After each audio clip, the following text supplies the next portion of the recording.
Well, morning, fellow zombies. Have we gotten our sleep yet? 7:49 in the morning for Monday, the 10th of June, 2024. You know me, the zombie weaver, John C. Roseman, California. Anyway, I missed the Face the Nation thing, so I'm catching up on YouTube. And apparently, there's a certain senator who was at the 80th anniversary of D-Day. He accompanied the President of the United States to the ceremonies. Apparently, he was very much moved and very much impressed and all that sort of stuff. But somehow there was a interview happened Sunday night where he was talking with Face the Nation on this one. He made a little slip that seems to be getting everyone else's attention on this one. Including the independents are jumping on it left and right, not to mention the other, well, all the indies are going nuts, and maybe I haven't heard anything from the majors yet. But this did happen, and it's becoming a talking point.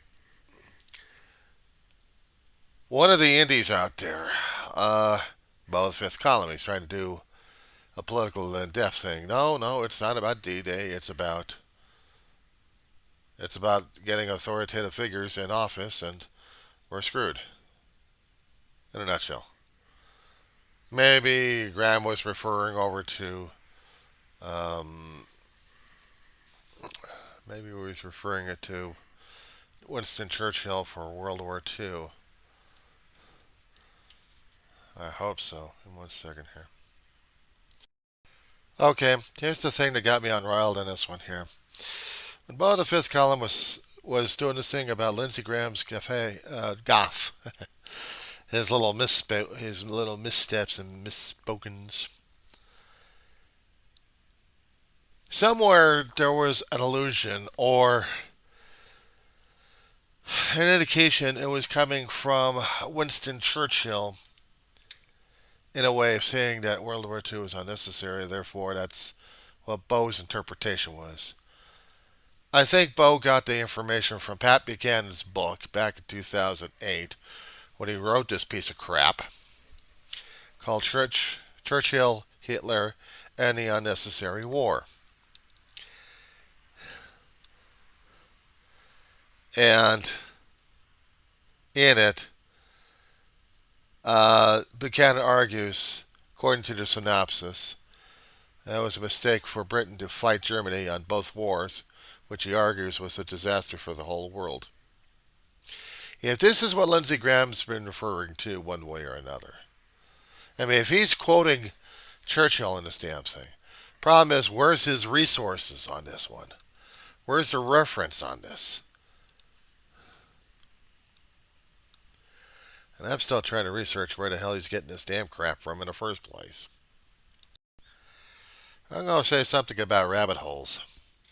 When I tried to get into his research project of the things I'm trying to dispute, it seems like Alice in Wonderland is full of holes in the ground with interconnecting tunnels because there's no way to get out of Wonderland or Underland, however you want to pronounce it. Especially some of the research material I keep going through. Regarding the quote regarding Winston Churchill being wrong about the thing and feeling inadequate about it, I know Patrick Buchanan had looked at the thing, and I know he's a conservative, almost a Trumplican or a maggot at that point. Almost. But the thinking. His research into it, of the book, mentioned about another lunatic who, under the auspices of the SPLC, the one particular source that this person was trying to get to, and quoting a videotape, was under a different label and different handle altogether, but still saying the same crap. I've seen some other similar stuff that looked at the German point of view and tried to say that the Holocaust didn't happen and World War II was instigated by England. These are some of the sources I'm looking at online for this one, and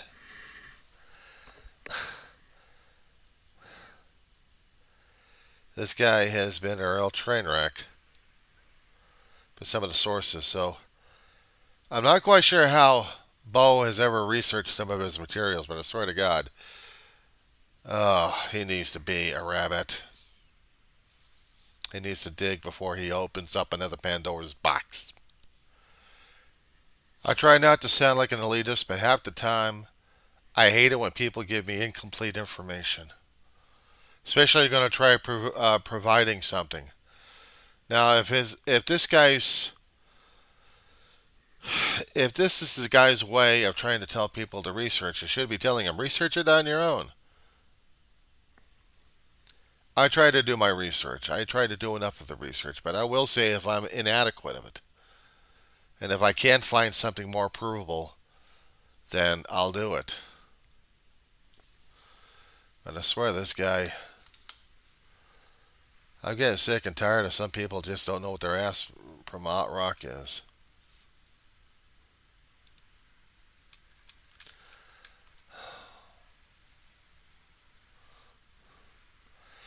There are some things on Wikipedia that will be necessary, but other things come up with more questions than usual.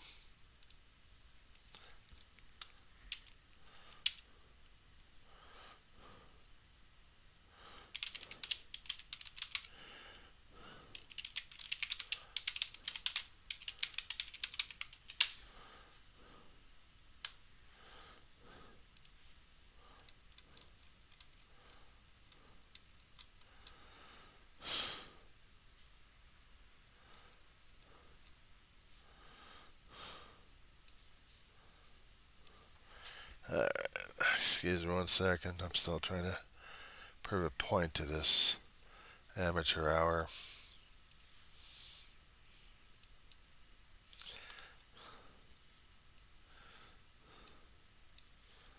You don't. I wanted to go downwards.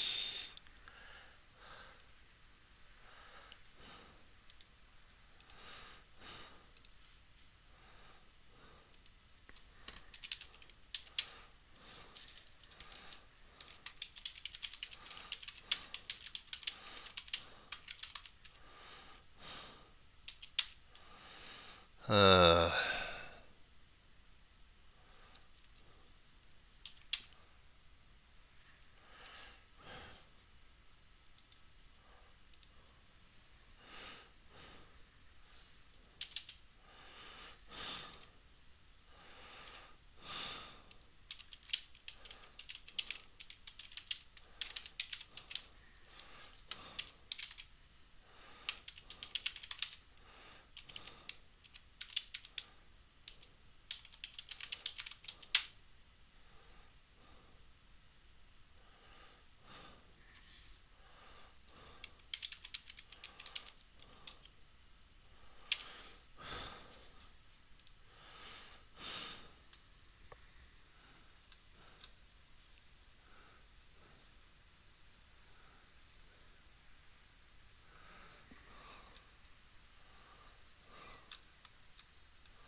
anyway.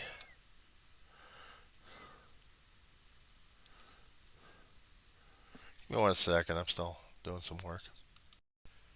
Anyway, I found more information about it, and I may have to, once I transfer some of the information onto my own channel, I'll be posting links to this because it's important for me even to get a basis in case I get Bo coming back at me saying, what are you talking about? Well, apparently he doesn't research enough. I mean, I'll give you a little folksy thing about it. Well, did you hear about this or did you hear about that?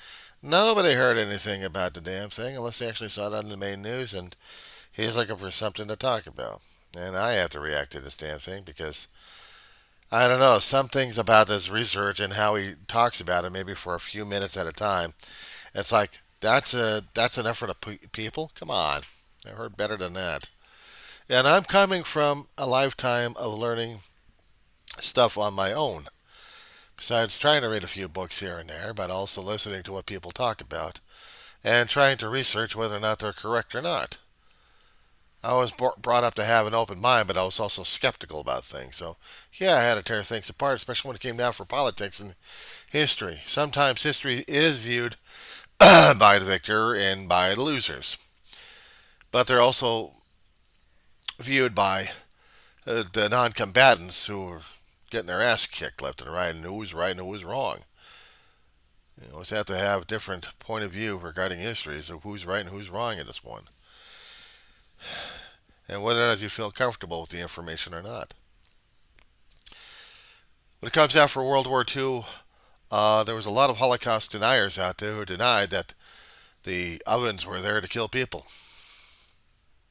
Yes, they disseminated smoke in the air and didn't think that people were getting roasted because they couldn't detect the smell? Or did they get used to it? Or for the people that kept saying, no, it didn't happen, it didn't happen, it didn't happen. Yeah, well, it's proven left and right by stories and by pictures and by records. People still bury their heads in the sand. Was World War I and World War II a mistake? There were mistakes made. Problem is, when it got too far out of hand and you have people trying to kill each other, yeah. But we're reactionary anyway. Mosquito bites you. You scratch like crazy until you dig into your skin trying to get rid of the damn thing. But it's the nerve endings that are triggering still. See, our skin has a lot of nerve endings. It's sensitive to a lot of things. And unfortunately, our reactions to history is the same way. We either react to it with a mosquito bite and have to scratch the crap out of it until we get down to the bone, or we get ointment and smooth it out and just deal with everything else. Or we're hearing the stuff and we have to go thermonuclear on it. I mean, we have options, we have choices. World War II happened. There's no debating that. There was a lot of death and tragedy. Yeah. Was Hitler right? No. He was a lunatic. He was a frickin' maniac. Churchill did the best he could to defend England. And he did. And I don't hold him accountable on that one. So if anyone's thinking that Churchill thinks the war was unnecessary, yeah, because you did have a lunatic starting the whole damn shit.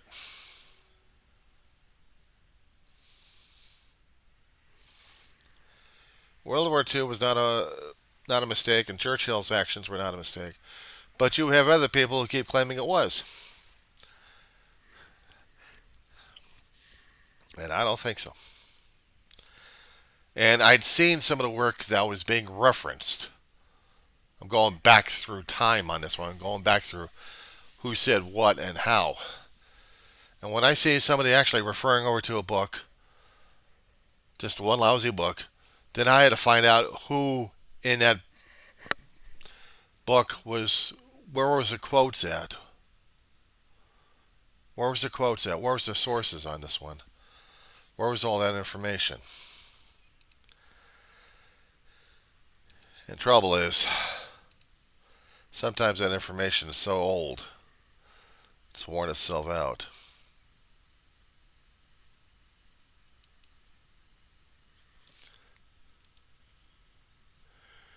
I'd seen some of the stuff, and I'm still scratching my head.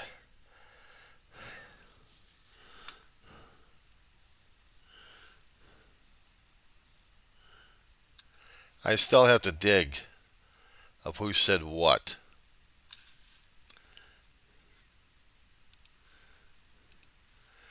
whether or not the information was legitimate or not by digging through the sources.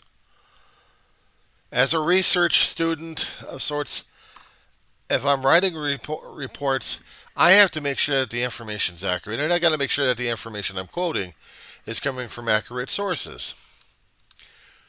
Who wrote what? And was this information accurate or not? Because one of these here days, the information is going to get looked at, and it's going to have to be researched and to see whether or not the information was correct.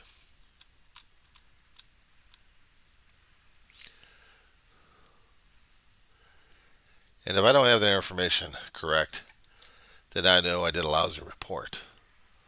But it's important for me that accuracy is important. Facts are important. And they're legitimate. Otherwise, how can I consider myself a researcher if I don't consider the sources legitimate? Yes, I do have dirt on me. And I dig. But I'm not done yet digging through the burrows. I know some logs I usually keep close to the chest on this one. But this is one rabbit hole that's definitely sending me down somewhere else. Conspiracy theories have a way of trying to give you one way or another, but if there's one particular piece of information that needs to be looked at, then my God, I'm going nuts on it.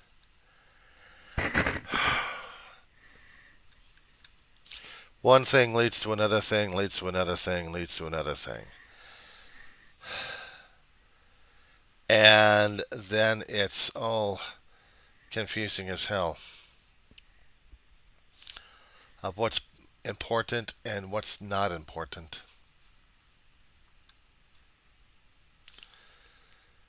When doing research, sometimes there's a lot of things that come across that may or may not sound credulous and more so of incredulous. My mocking one particular guy on this one, I don't know if he did his thorough research for the fun of it, but he opened up a Pandora's box on this one, and he hadn't done, if he's done his research on this one, I'm hoping maybe on another one of his videos he's going to explain, because there's a lot of things that are holding my interest a little bit.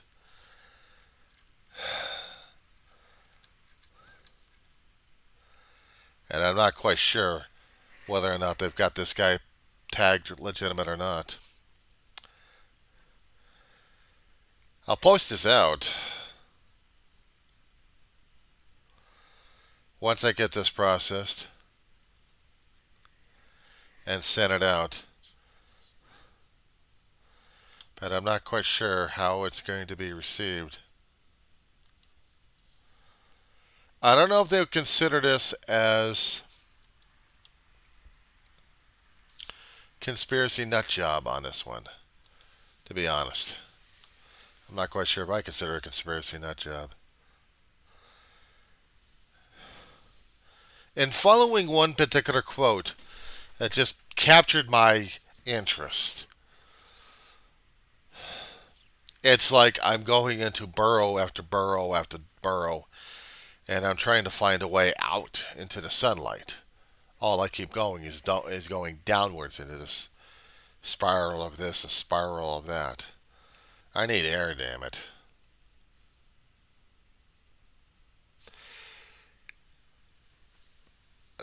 If Graham had actually researched this and gave the slip out on purpose, I mean, you're talking about the wild thoughts on this one. This is how conspiracy theories, I think, go. I mean, when you have a wild burr up your ass, you got to see where this goes and that goes and this goes and that goes. And then I'm seeing other things opening up left and right. It's the what are the QAnon shit is so maddening addictive. Because it's like you're getting trapped into something and you're digging further and further. but downwards instead of up, trying to get some air. If there was truth to certain matters that were being alluded to one way or another,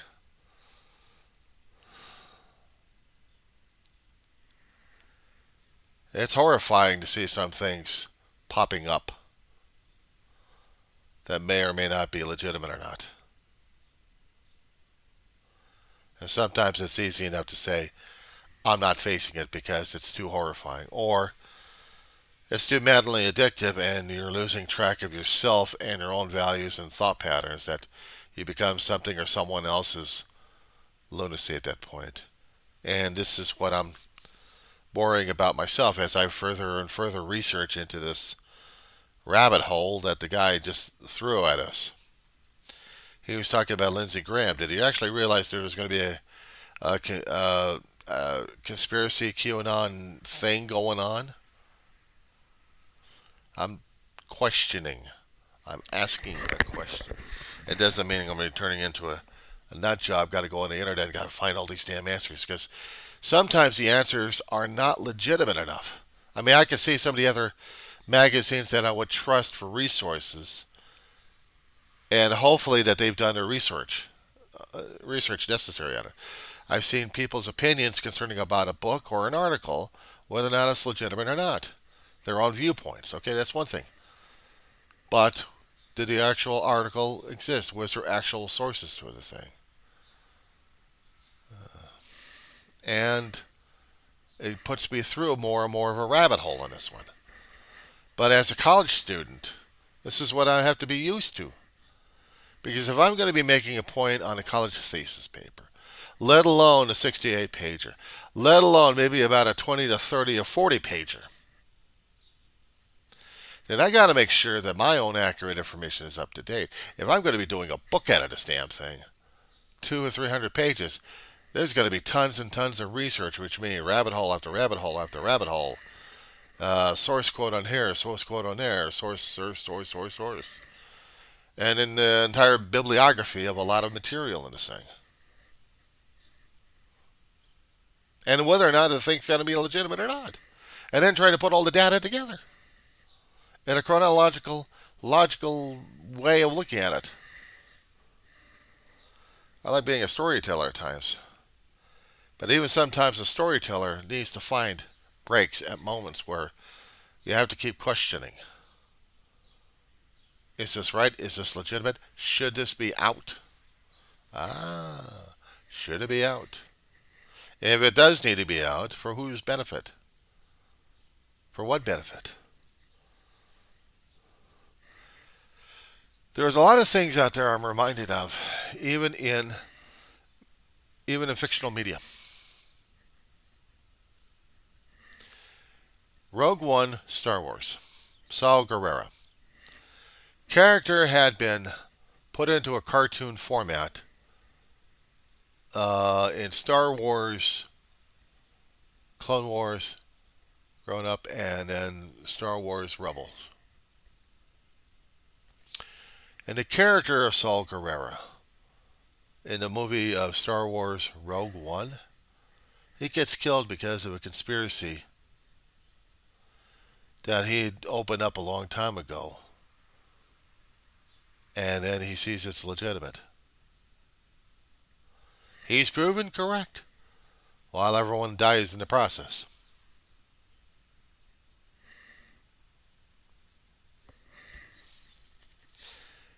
That in itself probably would flag to the other conspiracy theorists out there saying, see, we were right. Were you? Were you? If the material's out there, if it's legitimate, if it was researched correctly on this one. Sometimes I have to question the source after source after source, going through backlog of information on the internet on this stuff. Was it right? I will have to read someone else's material to see if the thoughts were correct. If there was any logic to the pattern, if it was logical, if it was factual. And that's the hardest part about being a research student. Make sure the facts are accurate. Because somewhere down the road, somebody's going to be challenging that information and wondering whether or not whether or not the information was researched correctly or not. Only other further peer reviews can tell you that one. But when trying to present a paper to a professor, you have to make sure that at least you have some sources quoted on there that they actually found legitimate. Would they be researching it all? No. But they want you to know that if you've done the research on the thing, you think it's accurate, and you're publishing it, you're putting your name to it, and therefore you're putting your ass on the line. Because if it gets peer reviewed down the road, they're going to be wondering whether or not you were doing this correctly or not, or what were you trying to do? What was your point? So when I look at Bo in the fifth column and indies like him, sometimes I have to further research. I have to further research whether or not they're correct or not. Some of the research they say is correct, and I'm able to back them up and say, okay, no problem, here it is.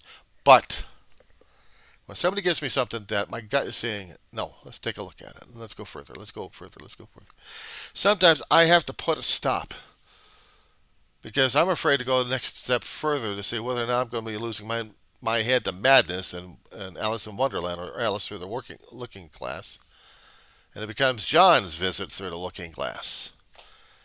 And whether or not I'm going to be driven crazy by the Mad Hatter and the Cheshire Cat. Sorry, Lewis Carroll. But, yeah, this is quite maddening. Try to find logic in a world of illogic. The rational versus the irrational. So that's what I'm saying. Have an irrational thought. Well, what's considered irrational, and what's considered rational, and what's irrational? Rational will be following an algebraic expression, PEMDAS. Some people would consider it like, what would they write it as? Please excuse my dear Aunt Sally. But in mathematical terms, it's called PEMDAS, being order of operations. You're figuring out logic in an algebraic expression. And the order of operations then it would be you figure what's happening in the parentheses, try to see if there's any exponents in it. Are you going to be doing multiplying or dividing and then adding and subtracting? There's a step on this one. That's why they call it PEMDAS. And you look at the algebraic expression and you figure it out one way or another. And sometimes the answers are wrong because you didn't do the operation correctly on it.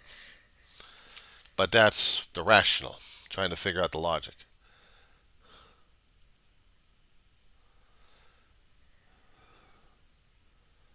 So this is what I have to keep thinking about, the logic of it all. What was the logic for the slip that was made on the tape of Lindsey Graham talking about the Holocaust when he was doing the Face the Nation? Was there something hidden? Was there a Freudian slip? Was there an intention? Was there a meaning on it? And then one has to dig. And then start digging into other things that got more and more roots in the damn thing than I've seen.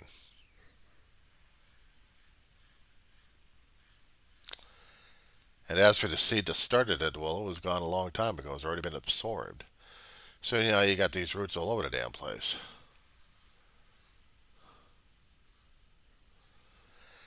This is what I mean by getting dirty. You're digging through the soil, you're digging through the roots, trying to see where the origin is.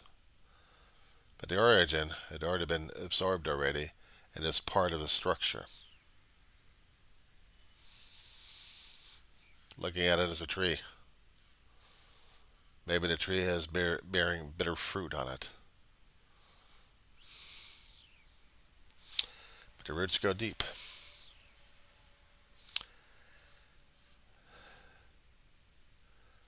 Sometimes the tree of knowledge is a pain in the ass to deal with, tempting as it is.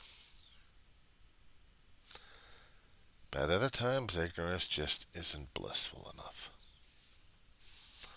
One's got to be hungry and salivating at the damn thing, and before you know it, boy, you're in trouble. You're taking more of the magic mushrooms, and you definitely got on the Wonderland trip.